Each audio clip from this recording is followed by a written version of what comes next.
आज हम श्रीमद् भगवत गीता के अध्याय 16 दैवासुर संपद्विभाग योग का श्लोक 15 देखते हैं। पहला चरण, ध्यान देना, पहला शब्द ही इंपॉर्टेंट है। आ ढ से ढक्कन, आढ़ यहां पर है यो। अब आप बोलेंगे इसमें क्या ध्यान देने लायक था, सुनिएगा। य की मात्रा ऊपर की इस वाली से टच ना होके ढ के यहां से टच है, दिख रही है। य एक लिखा जाता है ऐसे, आप इस य को देखें, ऊपर वाली जो मात्रा होती है ना उससे मैच कर, उससे टच कर रही है। यहाँ पर ढक्कन से या नीचे से, ना कि ऊपर वाली से टच कर रही है। इसका मतलब क्या होता है, देखते ही आपको संस्कृत पढ़ने का नियम समझ में आ जाए इसलिए मैं बता रही हूँ। इसमें ये है कि ये ढ जो है ये है आधा। आप सोचेंगे यहाँ पर वो तो है ही नहीं हलंत, तो पर ये पहचान है कि यहाँ पर ये जो चीज है इसके इस तरह से टच, आप और भी आगे शब्द देखेंगे उसमें ऐसा होता है, तब वो इसके पिछला वाला अक्षर आधा होता है। तो ये आधा इसलिए इसको लंबा नहीं खींचेंगे, इसको बोलेंगे आढ़्यो। आढ़्यो, ढ से ढक्कन है, ध्यान रखना, ढ आढ़्यो। आगे आ रहा है अवग्रह। अवग्रह का मतलब यो को आपको लंबा खींचना है। आपको किसको लंबा नहीं खींचना था, इसको, मतलब ढ आधा था, आढ़्यो। अब है अवग्रह, तो आढ़्यो भी की मात्रा छोटी, लंबा नहीं खींचेंगे, भी जन, इसको कोई जन ना पढ़े, एक एक कॉन्सेप्ट क्लियर करके चलें। ज पूरा न पूरा, इसलिए अलग अलग अंडरलाइन की है। ज को बोलेंगे ज, न को बोलेंगे न, दोनों को अलग अलग, दोनों में अ मिक्स किया है। ज न, एक एक बात को सुनना है। आढ़्यो बीजन, देखिए राग में भी को लंबा नहीं करना, ढ आधा है क्योंकि य की मात्रा ऊपर टच ना करके यहाँ टच कर रही है। अवग्रह इसलिए यो को लंबा खींचना है। ठीक, वापस इस शब्द को उच्चारण करते हैं। आढ़्यो बीजना, बीजना वा न। अब इन दोनों पे अंडरलाइन क्यों लगाई, सुनिए। न पूरा है, स आधा है, स आधा है तो स को न के साथ बोला, नस, वानस, वानस। बचा क्या, म पर ई की मात्रा लगाई, वानस्वी। अंतर समझ में आया। आधा स दिख रहा है, ये आधा से पहले इधर इसके साथ पढ़ लिया जाएगा, वानस। बचा क्या, म पर ई की मात्रा लगा दी, मी, वानस्मी। वापस पहला चरण, सभी साथ में और आराम से एक एक क्लियर करते हुए बोले। आढ़्यो बीजन वानस्मी। एक बार वापस, आढ़्यो, यो को देखिए लंबा खींच रहे हैं, आढ़्यो बीजन वानस्मी। दूसरा चरण, को के बाद में वापस अवग्रह, यहाँ पर अवग्रह बार बार आएगा और हर जगह आपको अवग्रह को काम लेना है। ये नहीं कि इसको छोड़ दे, कोन्योस्ती नहीं पढ़ेंगे इसको, जैसे ही जिस अक्षर के बाद में आ गया उस अक्षर को लंबा खींचना है। को न्यो सी, कोन्योस्ती, देखिए कोन्योस्ती कैसे पढ़ा, को के बाद में अवग्रह आ गया, को लंबा खींच लिया, आधा न और ये दोनों साथ पढ़ लिया, कोन्यो। अब यहाँ पर ये है, आपको आधा सी इसको पढ़ने में प्रॉब्लम आती तो योग के साथ इस आधे स को पढ़े, कोन्योस्ती, कोन्योस्ती। समझ आया। यो को लंबा खींचा, स आधा बाद में बोला लंबे के बाद में, तो यो के साथ बोल गया यो, क्योंकि यो को लंबा खींच रहे हैं ना, यो ती, त पर ई की मात्रा जैसे वानस्मी में लिया था, आधा स इसके साथ बोल दिया, बचा त पर ई की मात्रा छोटी लगा दी। ई को लंबा नहीं खींचेंगे, जिसके बाद अवग्रह सिर्फ उस अक्षरों को खींचा है। कोन्योस्ती, कोन्योस्ति। स द के नीचे ये वाली मात्रा, हमको ये पता है क्या है। इधर एक बार और देख लें अगर हम भूल गए तो। इसका मतलब हुआ है द के नीचे हलंत है, यानी द आधा है, और ये जो मात्रा है ये है री से ऋषि की मात्रा। ये देखिए इसका मुड़ाव दिख रहा है, ये मुड़ाव द के नीचे आ गया है, इसको बोलते हैं द्री। द आधा और री से ऋषि इसके अंदर जुड़ा, इसको बोला द्री। स देखिए री से ऋषि बोलते हैं ना, तो री और द क्या बनेगा दोनों मिलके द्री। सदृशो, जैसे हम कृष्णम बोलते हैं वैसे ही स, क्योंकि स पूरा है, स में अ मिक्स करेंगे, सदृशो। श ध्यान दें, स है ये और ये श, सदृशो। म पूरा है, इसको कई लोगों ने कल भी गलत पढ़ा था, मैया मैया।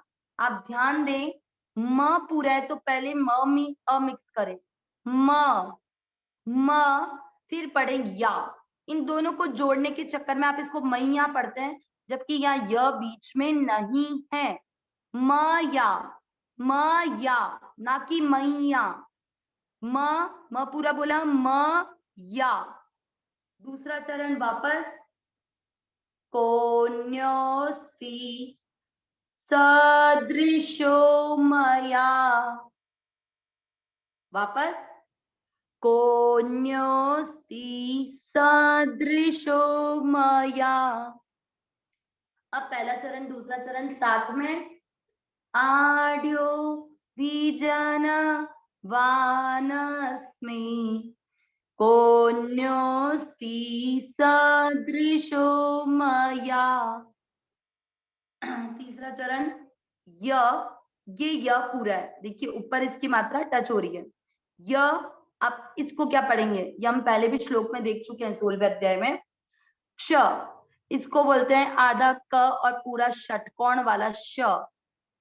यहाँ पर आधा क्ष है तो अपन बोलेंगे आधा क ऐसा का ऐसा, क के नीचे हलंत वाला ऐसा का ऐसा, और जो श पूरा था वो यहाँ हलंत होने के कारण ये भी आधा हो जाएगा।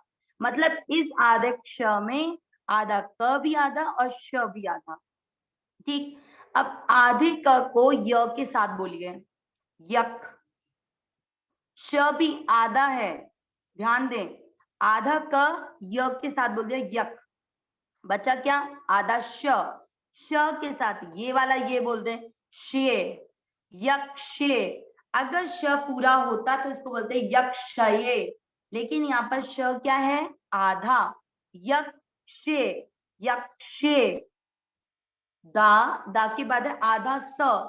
सभी स पर ध्यान दें, स कौन सा चल रहा है, दास।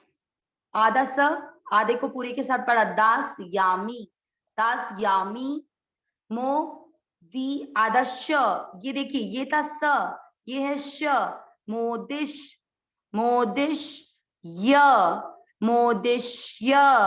कई लोग इसको मोदिश्य मोदिश्य करते हैं, आप ऐसा करें तो य पूरा बोले, मोदिश्य। तीसरा चरण वापस, यक्षे, यक्ष्ये, दास्यामी, मोदिश्य। वापस, यक्ष्ये, दास्यामी, मोदिश्य। तीनों स का उच्चारण डिफरेंट। चौथा चरण, ई मात्रा छोटी, लंबा नहीं खींचे, ई त्य, आधा त है और य पूरा है, त्य, य में अ मिक्स किया, इत्य।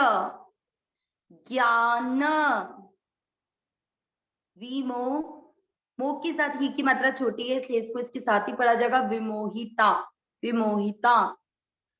विसर्ग है, मात्रा किसकी है, ताकि, विसर्ग को पढ़ेंगे हा, विमोहिता हा। चौथा चरण वापस, इत्य ज्ञान विमोहिता हा। तीसरा चौथा चरण साथ में, यक्ष्ये, दास्यामि, मोदिष्य, इत्य ज्ञान विमोहिता। पूरे श्लोक का उच्चारण 2 बार करेंगे, सभी साथ में करेंगे। आढ्यो विजन वानस्मि कोऽन्योऽस्ति सदृशो मया यक्ष्ये दास्यामि मोदिष्य इत्यज्ञान विमोहिताः। लास्ट। आढ्यो विजन वानस्मि कोऽन्योऽस्ति सदृशो मया यक्ष्ये दास्यामि मोदिष्य इत्यज्ञान विमोहिताः। अब श्लोक का अर्थ। अभी हम आसुरी संपदा के मनुष्यों के लक्षण देख रहे हैं। क्या बोल रहे हैं भगवान की जो आसुरी संपदा के मनुष्य होते हैं वो क्या कहते हैं? आढ्यो, मैं बहुत धनवान हूं, ही जनवानस में यानी बहुत सारे लोग मेरे आसपास हैं। कोन्योस्ति, कोई भी ऐसा नहीं है, सदृशो मया, मेरे जैसा इस संसार में और कोई है ही नहीं। इस लाइन से ही आपको एक इंसान का अभिमान दिख रहा होगा। क्या कोई ऐसा है जो मेरा जैसा नहीं हो ही नहीं सकता। मेरे जैसे काफी लोग हैं, दिखने से नहीं, गुणों से। आपको जो आता है ऐसा जरूरी नहीं है कि वो सिर्फ आपको ही आता है, आपके अलावा कई लोगों को आता है। इसीलिए यहाँ पर जो दिखा है वो है अभिमान। और हम अगर ये मानते हैं कि मेरे जैसा कोई नहीं है, ये है अभिमान। मैं धनवान हूं, कई लोग मेरे आसपास हैं, मेरे जैसा मुझे कोई नहीं दिखता। यक्ष, इसीलिए मैं क्योंकि धनवान हूं ना, तो मैं बहुत सारे यज्ञ करूंगा। किस पे बात जा रही है? भविष्य। बहुत दान दूंगा, मैं बहुत मौज करूंगा। इसी अज्ञान से, यहाँ बोलेंगे यहाँ तो ज्ञान दिख रहा है, ये य पूरा कब होगा? जब आधा य रहेगा और अ मिलेगा, वो अ इसके साथ आएगा, अज्ञान। और संस्कृत में हमेशा वर्णमाला हलंत वाली चलती है, इसलिए यहाँ पर य का आधा और अ इधर जुड़ जाएगा, इसलिए अज्ञान है। इसी अज्ञान से लोग विमोहित होते हैं, मतलब मोहित हो रहे हैं, इसी चीज से अज्ञान में डूबे जा रहे हैं। क्या? कि हम बहुत अधिक धनवान हैं, कई लोग हमारे आसपास हैं, मेरे जैसा मुझे कोई दिखता नहीं, इसीलिए मैं यज्ञ करूंगा, दान दूंगा, बहुत मौज करूंगा। बस इसी अज्ञान में डूबे रहते हैं। जबकि वास्तविकता तो यह है कि भविष्य कभी आता ही नहीं। जो ये सोचता है मैं ये कल कर लूंगा, वो कभी होता ही नहीं। इसीलिए जो समय है, जैसे कि कई लोग ये भी सोचते हैं ना, अभी आप उस चीज को ये भी सोच लें, हम माला जप के लिए भी कहते हैं कि अभी हमारी उम्र थोड़ी है। जो हम थोड़े छोटी एज के लोग होते हैं ना, उनके जनरली ये बात निकलती है, या जिनके घर में शादियां बच्चों की नहीं होती, वो कहते हैं अभी हमारा समय थोड़ी है। जबकि वास्तविकता में समय अभी ही है, कल किसी को नहीं पता। जो समय मिला है उसका फुल यूटिलाइजेशन आपको करना है। अधिक से अधिक माला जप करें, जो दान दे सकते हैं, जो कर सकते हैं, किसी को खुश कर सकते हैं, जो कर सकते हैं वो सब अभी कर लें, कल का किसी को नहीं पता। नारायण नारायण नारायण नारायण।